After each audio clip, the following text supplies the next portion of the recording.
할렐루야. 4월 20일 수요일 새벽입니다. 예수 우리 왕이여 찬양하겠습니다. 예수 우리 왕이여 이곳에 오소서. 보좌로 주여 임하사 찬양을 받아 주소서. 주님을 찬양하오니 주님을 경배하오니 왕이신 예수여 오셔서 좌정하사 다스리소서. 오늘 하나님께서 주시는 은혜의 말씀은 구약성경 사무엘하 6장 1절과 2절 말씀이 되겠습니다. 사무엘하 6장 1절 2절 말씀을 봉독해 드리겠습니다.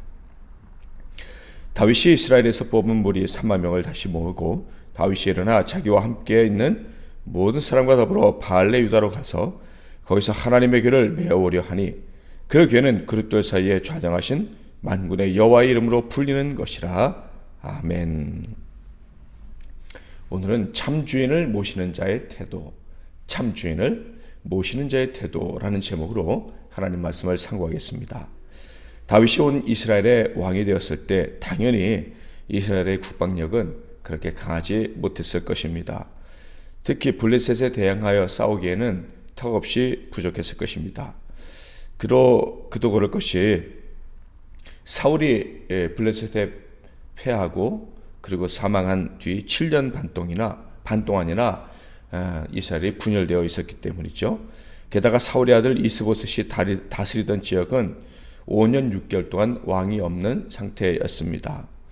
그러니까 사울 사후 7년 6개월 만에 통일되었을 때에는 정상국가로 만들기 위해서 해야 될 일이 참 많았던 때다라는 것이죠. 그러므로 국방력이 정상 궤도에 올라설 수가 없었을 것입니다. 그런데 바로 이때를 이스라엘의 대적이었던 블레셋이 놓치지 않았죠. 다윗이 유다에서 왕이 되었을 때는 어떻게 하나 가만 두고 보려 했던 것 같습니다. 왜냐하면 나라가 둘러 쪼개져 있다면 자기네들끼리 싸울 테니까 블레셋 입장에서는 그게 더 좋다고 생각을 했던 것이죠. 그런데 갑자기 나라가 통일이 되었습니다. 그리고는 다윗이 즉각 예루살렘을 정복하는 것이었어요. 약한 줄 알았는데 그 강한 여부수 족속의 땅을 차지하고 만 것입니다. 그래서 블레셋은 긴장했고 더 크기 전에 싹을 잘라야 된다는 생각에 전쟁을 일으키게 된 것입니다. 당연히 다윗은 이 전쟁에 대해서 하나님께 여쭈었습니다. 사무엘하 5장 18절부터 19절. 블레셋 사람들이 이미 이르러 르바임 골짜기에 가득한지라.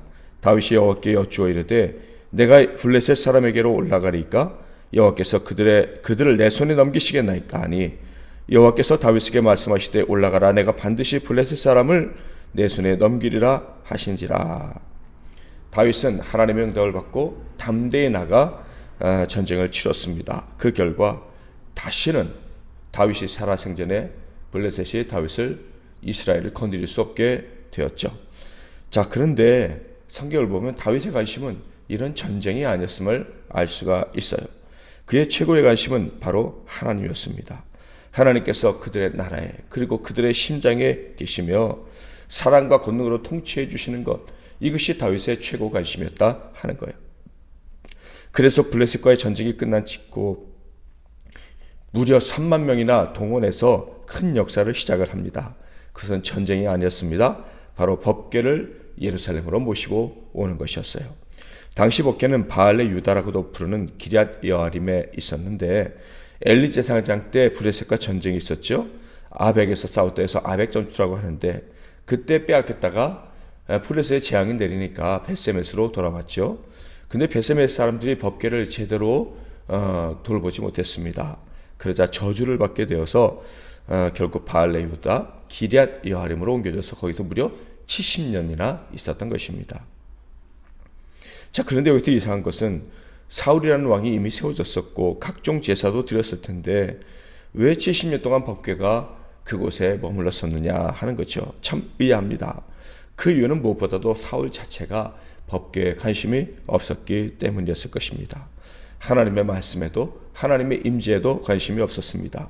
그러니까 하나님 말씀이 담겨져 있고 하나님 임재하시는 곳 그 법궤가 사울에게는 필요하지 않았다. 그런 것이죠.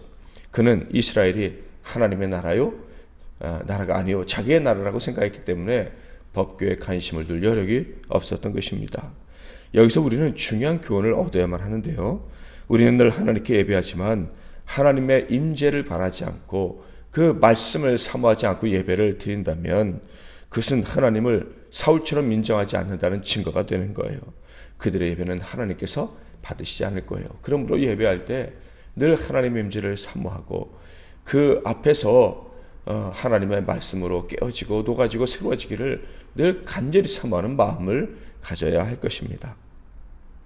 다윗은 사울과는 달랐습니다. 그는 언제나 하나님이 왕이셨어요. 그러므로 하나님이 임재하셔야 되고 하나님의 말씀, 하나님의 법이 최우선이어야 했습니다. 그래서 그는 왕위에 오르고 예루살렘을 정복한 후에 가장 먼저 법궤를 그의 성 시온성 다윗성 예루살렘으로 모셔오려고 했던 것이죠. 당연히 이 일은 정치적인 성격도 띠는 것이었습니다. 바로 하나님을 중심으로 나라가 뭉칠 수 있도록 하는 것이기 때문이죠. 또한 다윗의 나라가 어떤 나라인지 어떤 통치 이념을 가지고 있는 나라인지 보여주기에 아주 좋은 것이기 때문이었습니다.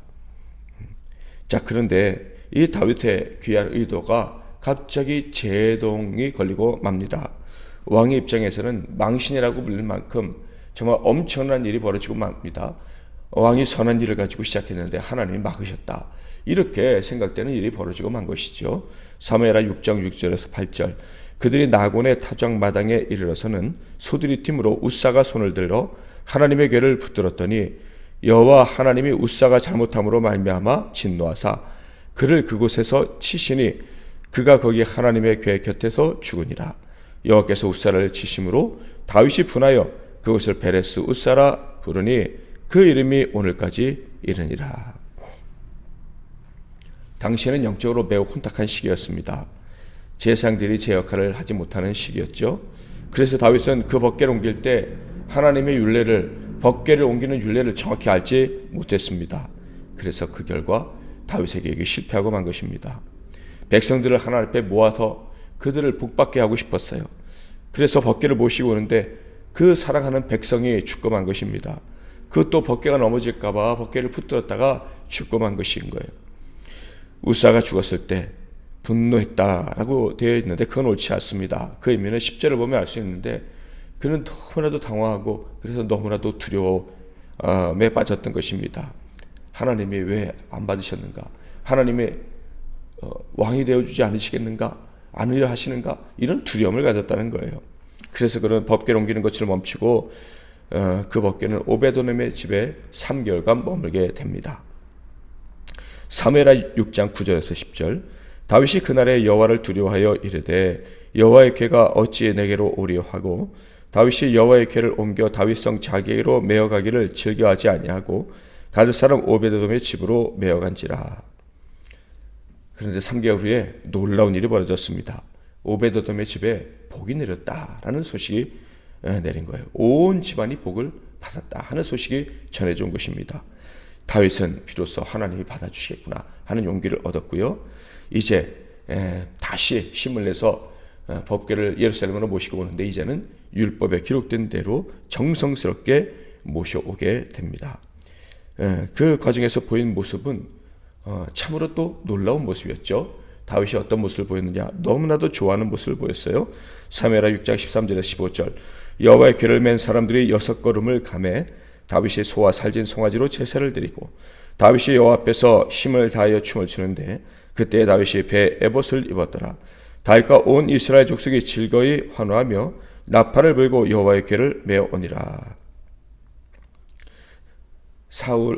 사람들이 이 다윗의 모습을 보았다면 다윗이 결코 정치적인 이유 때문에 법궤를 모시고 왔다라고 말하지는 못할 것 같습니다. 말씀드린 것처럼 그는 정말 좋았어요. 옷이 흘러내리는 것을 모를 정도로 좋았어요. 그의 부인 미갈에게 조롱을 당했으나 그러나 그는 하나님 앞에 온 것이 좋았어요. 그리고 백성들은 다윗이 그렇게 기뻐하는 모습을 또 좋아했습니다. 하나님이 자기의 나라에 그리고 자기의 의심이 너무나도 좋았던 거예요. 물론 이 과정에서 우사가 죽었다는 것은 참으로 안타까운 일입니다. 사울은 법궤를 생각하지도 않았는데 다윗은 그 법궤를 소중히 여겼습니다. 그래서 그런데 사무엘에게는 아무 일도 없었는데 법궤를 소중히 여기는 다윗에게는 문제가 발생했습니다. 방신스럽고 다윗에게 하나님의 복이 함께하지 않는 것 같은 그런 일이 벌어졌다 하는 거예요. 그런데 그것은 궁극적으로 결코 저주가 아니었습니다. 이 일은 다윗과 온 이스라엘이 하나님의 능력과 그 위대하심을 몸소 경험한 사건이 되었습니다. 나아가 그분의 말씀이 얼마나 지엄한 것인지 철저히 그분의 말씀을 따라야 되는구나 하는 것을 깨닫는 기회가 되었습니다. 또한 하나님은 내 마음대로 모시고 싶다고 모실 수 있는 분이 아니라 친히 와 주셔야지만, 친히 함께 해 주셔야지만 모실 수 있는 진짜 왕이라는 사실도 깨닫게 되었습니다. 종료주일 때 우리가 확인했었죠. 샬롬에 대해서, 에이렌에 대해서 아무나 아는 것이 아니고 하나님이 알려주셔야 알 수 있다라고 그랬습니다. 다윗은요, 이 사건을 통해서 하나님의 나라가 하나님이 스스로 강림해 주셔야지만 된다는 것을 깨닫고 더욱더 겸손히 하나님을 섬기는 그런 계기가 되었습니다. 하나님의 나라, 그 곳에 속한 자가 됐다는 것은 어떤 의미일까요? 정말로 놀랍고 감사하고 좋은 일입니다. 그런데 또한 두려워해야 될 일이라는 것도 우리는 잊어서는 안 될 것입니다. 겸손히 주의 임재를 바라고 그의 말씀에 순종하기를 바라며 최선을 다하는 저와 여러분 되시기를 주님의 이름으로 축복합니다. 아멘. 말씀 붙잡고 기도하시고 승리하시는 하루 되십시오. 하나님 아버지, 다윗이 참 주인 되신, 참 왕 되신 하나님을 어떻게 모시고 어떻게 섬겼는지를 오늘 말씀을 통해 깨닫게 해주시니 감사합니다. 과연 우리는 어떻게 주님을 모시었고 어떻게 주님을 예배하고 살았습니까? 물론 우리가 전심을 다해 하나님을 예배하고 섬겼던 적도 분명히 있고 오늘도 그랬는지 모르지만 하나님 절대 하나님을 기뻐할 뿐만 아니라 하나님은 두려우신 분이라는 걸 잊지 않고 살아가는 우리 모두가 되게 하옵소서. 오늘도 우리와 함께 하실 하나님을 기뻐하고 또 우리 앞에 주신 말씀에 두렵고 떨림으로 순종하며 살아가는 우리 모두가 되게 하옵소서. 예수 그리스도 이름으로 기도하옵나이다.